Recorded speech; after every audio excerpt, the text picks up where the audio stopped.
Entonces mandó a la gente a recostarse sobre la hierba, y tomando los 5 panes y los 2 peces, y levantando los ojos al cielo, bendijo y partió y dio los panes a los discípulos y los discípulos a la multitud.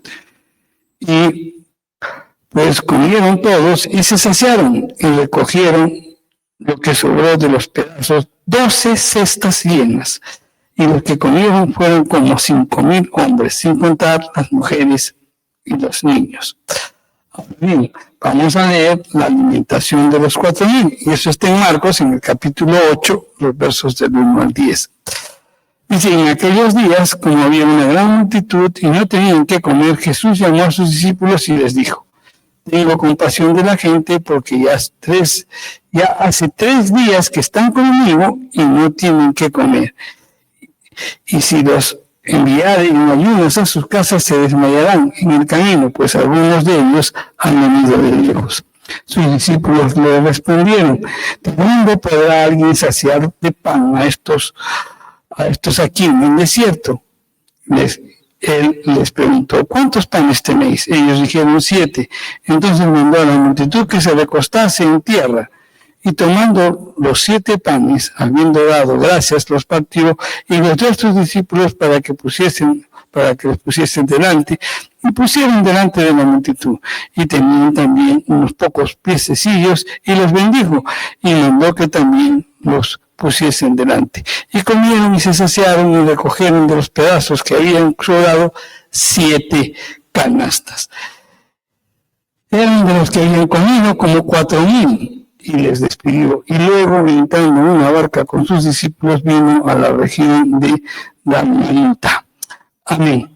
Pues bien, como hemos leído, se trata de un milagro de la multiplicación de Dios, alimentar a mucha gente. El Señor multiplicó los panes, pero las características o en todo el entorno en que se desarrollan estos milagros, pues nos revelan una enseñanza que vamos a tratar de descubrir en esta noche. En la genealogía, por ejemplo, de Mateo, enfatiza que Jesús es el hijo de David, hijo de Abraham, dice, ¿no? Entonces, hablan de 2 personajes, David y Abraham. Recordemos que David tuvo promesas. Ahora, esas promesas que Dios le dio a David eran promesas destinadas para los judíos, eran promesas nacionales, y también tenía que ver con un rey, ¿no? O sea, y este rey tenía pues un trono eterno, un rey eterno y un reino eterno. Abraham, por otro lado, tuvo promesas más amplias, eran personales, nacionales y también universales, ¿no? Porque la Escritura dice: y en él todas las familias de la tierra serán benditas. En todo evangelio de Mateo se enfatiza primero el aspecto davídico y después el aspecto abrahámico. Mateo revela pues el ministerio de Jesús primero dirigido pues hacia Israel y después dirigido hacia los gentiles. Entonces, siguiendo esa pauta, primero se menciona la alimentación de los 5,000 y después la alimentación de los 4,000. Jesús, pues como todos sabemos, como hemos aprendido cuando estudiamos la Biblia, primero trata con los judíos y después trata con los gentiles, ¿no? Entonces vamos a ver las características de estos milagros. El primer milagro se realiza pues cercana a la fiesta de la Pascua. Fiesta importante que era para los judíos, porque inmediatamente de la fiesta venían los panes sin levadura. Ahora, este milagro se realiza sobre 5 panes. El número 5 simboliza el Pentateuco, conocido como la Torá, la ley de Moisés, que era el alimento del alma. Al hacerse el milagro, pues, sobre los panes, simbolizan, pues, un cambio en el alimento para el alma, pues Jesús es el verdadero pan de vida. Adicionalmente, tenemos que considerar que el número 5 está relacionado con los grandes misterios. 5 tiene que ver con el ministerio del Padre, del Hijo, del Espíritu, también nos habla de la creación, de la redención, ¿no? Después de la creación, pues viene la redención. El 5 también simboliza la gracia. El pueblo de Israel fue elegido por pura gracia. Y la redención también, pues, es por gracia. La gracia, pues, es un favor verdaderamente divino en su origen y en su carácter. Entonces, Jesús sería, pues, el pan de vida, primeramente para los judíos, por la gracia de Dios, ¿no? La segunda multiplicación se realiza sobre 7 panes. El número 7 está relacionado con la perfección espiritual. El séptimo día, Dios reposó de la obra de la creación. Entonces estaba completa, era buena y perfecta, nos dice las Escrituras. El 7, pues, representa la creación. La primera multiplicación también fue para 5,000 personas. Para el judío, 5 representa el Pentateuco, 1,000 representa multitud, o sea, todos los judíos. La segunda multiplicación fue para 4,000. 4 simboliza las regiones de la tierra, norte, sur, este y oeste, e involucra a todas las naciones. Entonces, el primer milagro, después que comieron y se saciaron, también dice la Escritura que sobraron 12 cestas. El número 12 está relacionado, pues, con las 12 tribus de Israel. Y en la segunda multiplicación dice que sobraron 7 cestas que simbolizan todas las naciones. Entonces, ¿qué enseñanza podemos captar aquí de todo lo que hemos conversado? El pan de vida es Jesús y estará siempre disponible, pues, para saciar la necesidad de hambre de una relación con el Padre, a todo el pueblo de Israel que crea en su nombre, así como a todos los gentiles que reconozcan que Él es el Hijo de Dios. Amén. Es la primera enseñanza que podemos captar de todo lo que hemos conversado de estos 2 milagros.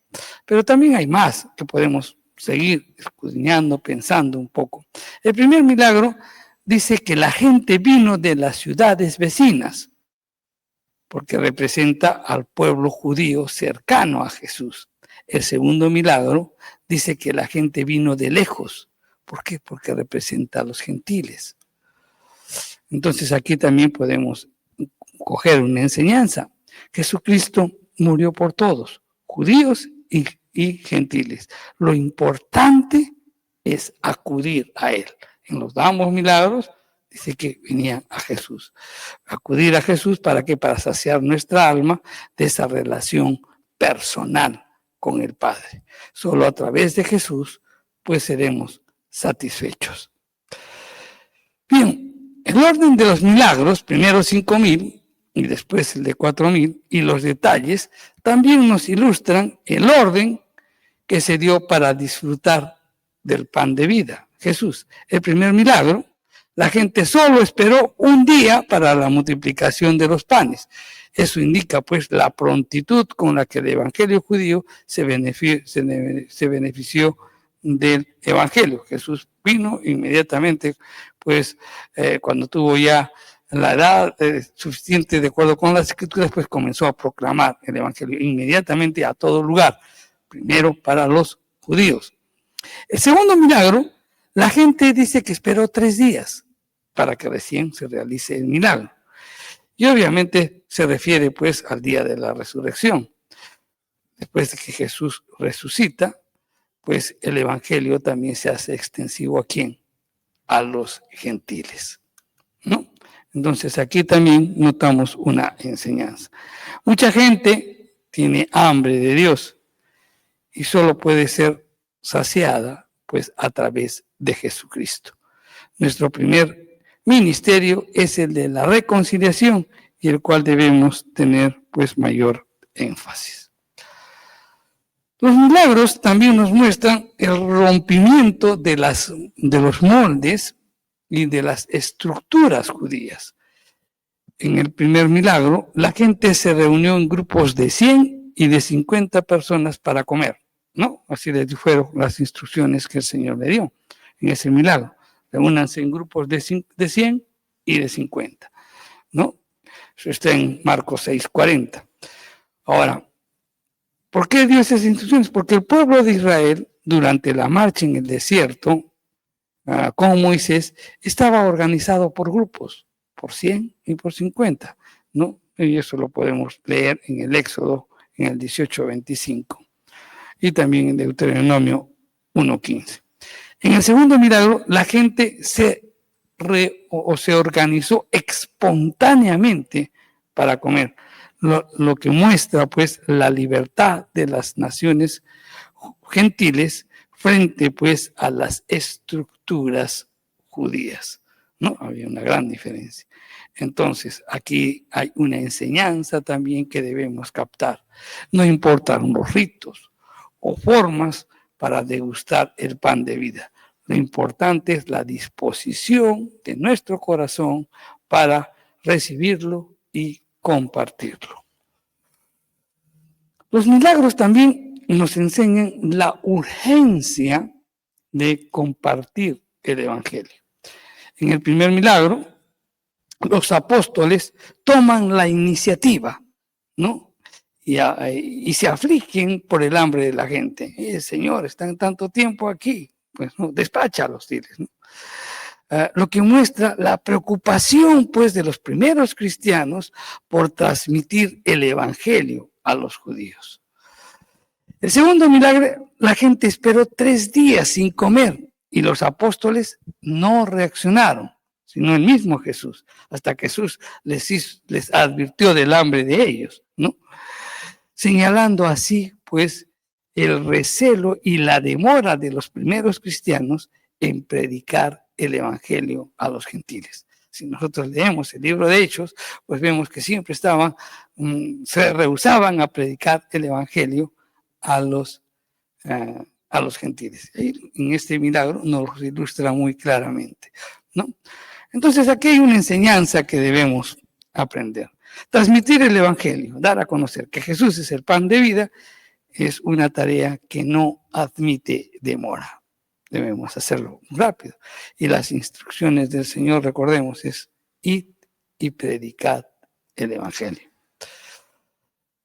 Los milagros de la multiplicación de los panes también nos hacen ver que el amor de Dios tanto por los judíos y por los gentiles. En el primer milagro, Jesús siente lástima por la gente, porque estaban como ovejas sin pastor. Eso lo dice en Marcos 6:34. Y se cita, pues, de esa manera una profecía que lo dijo el profeta Ezequiel, ¿no? En el capítulo 34, los versos 5 y 6, que anunciaba que Dios se iba a ocupar del hambre del pueblo. En Ezequiel 34:13 lo dice. En cambio, en el segundo milagro, Jesús siente lástima por la gente porque llevan 3 días sin comer. Indica también los gentiles, ¿no? Indica que también los gentiles, aunque no entraban en la profecía, son amados por Dios y por eso Él se ocupa del hambre que tenían, pues, las personas que estaban acompañando. Entonces, ¿qué enseñanza podemos rescatar aquí? Dios quiere que todos, absolutamente todos, sean salvos y que vengan al conocimiento de la verdad. Dios, pues, vino y murió por todos. Él quiere. Lamentablemente, pues, hay muchos que rechazan. Es una actitud del corazón. Los primeros milagros, los milagros también nos indican que el Evangelio fue primeramente para los judíos y luego para los gentiles, ¿no? En el primer milagro, la gente se recuesta sobre la hierba verde, ¿no? Eso lo dicen en Marcos 6:39. Y es una alusión al Salmo 23, muy conocido por los judíos, donde se dice que Jehová es mi pastor, nada me falta, en pastos verdes me hará recostar, ¿no? Eso lo dice en el Salmo 23.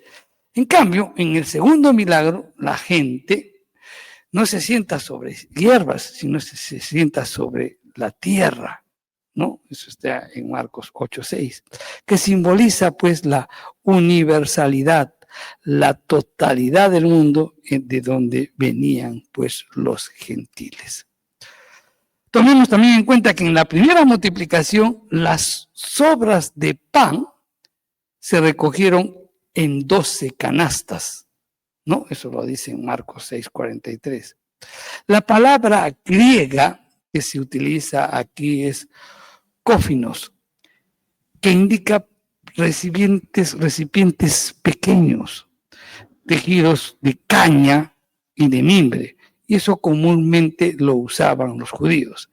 En la segunda multiplicación, las obras se recogieron, pues no dicen canastas, sino dice en 7 cestas, ¿no? Y eso está en Marcos 8:8. Y el término griego que se utiliza aquí es sipris, y alude a recipientes grandes de cuerda empleados por los gentiles para sus provisiones, ¿no? El gran tamaño de estas cestas, a diferencia de las primeras, indica la multitud de los pueblos paganos invitados a participar del pan de vida, ¿no? Porque obviamente los gentiles eran más que los judíos, ¿no? Simbolizando pues ello. Entonces aquí también hay una enseñanza. El Evangelio, mi querido hermano, es poder de Dios para salvación, para todo aquel que en él cree, al judío primeramente y también al griego.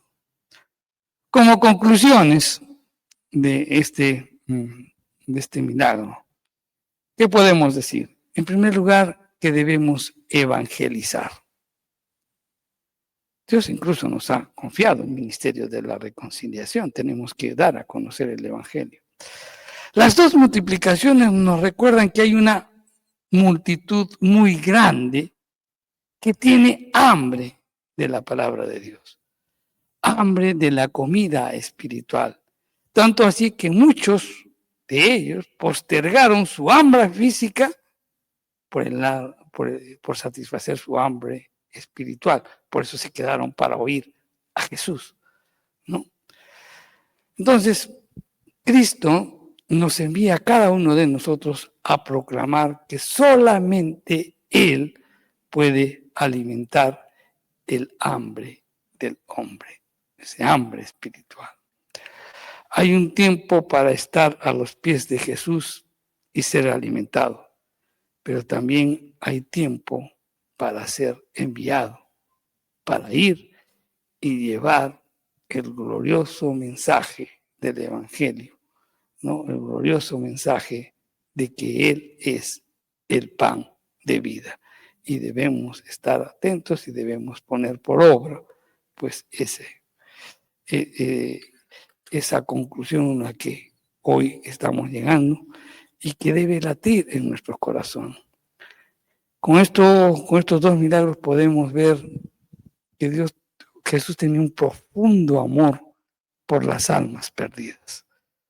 Muchos eran judíos, creían en las escrituras, pero andaban, pero eran cuestiones de ritos, se habían acostumbrado a hacer ritos cuando no tenían una disposición correcta del corazón. Más pensaban pues que haciendo ritos, haciendo ceremonias, participando en muchas cosas y no viviendo las escrituras, estaban más cerca de Dios. Y eso pues Jesús lo confrontó, ¿no? Él es el pan de vida, Él es el que podemos alimentarnos con Él y Él es el que va a transformar nuestras vidas. Por otro lado, vemos también a los gentiles, ¿no? Unos gentiles que no conocían de las escrituras, pero sí comienzan a creer en Jesús.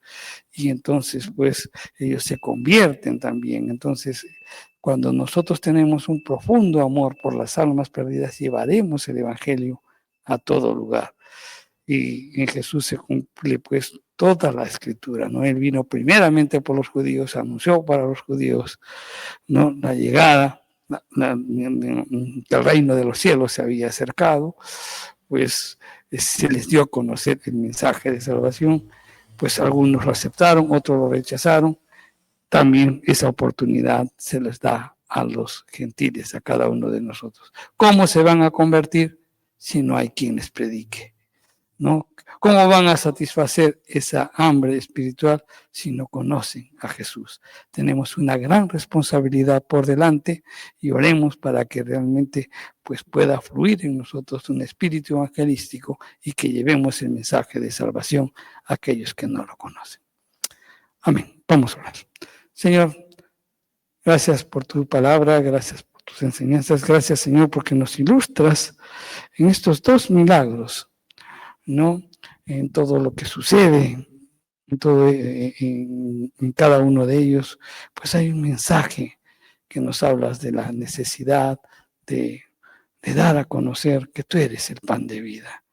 Tú has muerto por cada uno y quieres que todos sean salvos.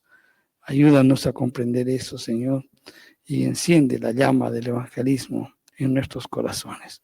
En el nombre de Jesús te lo pedimos. Amén. Bien, mis queridos hermanos, eso sería todo. Nos vemos